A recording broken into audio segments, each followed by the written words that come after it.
I have been trying to avoid this story, mostly because I think it is a pipe dream concocted from a dubious source, but the word circulating through the interwebs is that Suzuki is working on a turbocharged Hayabusa motorcycle, in the 1,500 cubic centimeters territory, for the 2017 model year. While we are not confident about this exact rumor, we know two things for certain. 1, that Suzuki is finally ready to breathe some life into the GSX-R line, and 2, that the Suzuki GSX 1300R Hayabusa is in desperate need of an update. I have long hoped that Suzuki would bring an updated Hayabusa to market in the coming years, and when I say updated, I mean a real update, not some modest reworking like we saw in 2008. For me, the issue is personal.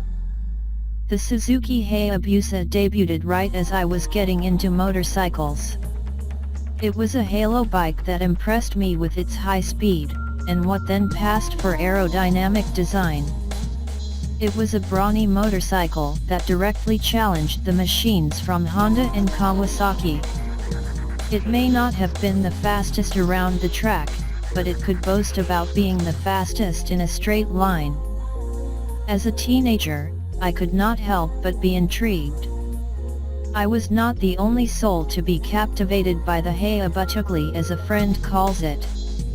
The Hayabusa would go on to become a sort of cult motorcycle, with a die-hard following of riders who added turbochargers and extended swing arms to their Busas. A hideous custom paint job seems to be a prerequisite to join this club as well.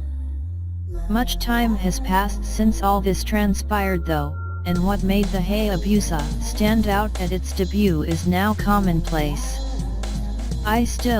There is a serious opportunity for Suzuki to revamp the Hayabusa line, and bring it back into the two-wheeled fold. Smart companies look at how customers use their products, and try to make sure subsequent fill that need even better. Suzuki is hopefully also one of these companies. There is a strong case to be made for a turbocharged Hayabusa model, straight from Suzuki, especially with the supercharged Kawasaki Ninja H2/H2R strutting around like it owns the horsepower roost. With the rules in the World Superbike Championship changing, the coming years will see the return of the homologation special, more on that soon, and the H2 creates an obvious challenge to other brands to enter into a hyperbike war. While it is smart to see manufacturers understanding that practical, affordable, and cheap motorcycles are needed in the marketplace, I hope there is some temperance to that with motorcycles that are fun and outrageous motorcycles that dare to push into new boundaries. An OEM turbocharged Suzuki Hayabusa could be that machine, and that machine is exactly the kind of motorcycle that little boys, and maybe even little girls, hang on their bedroom walls to dream about.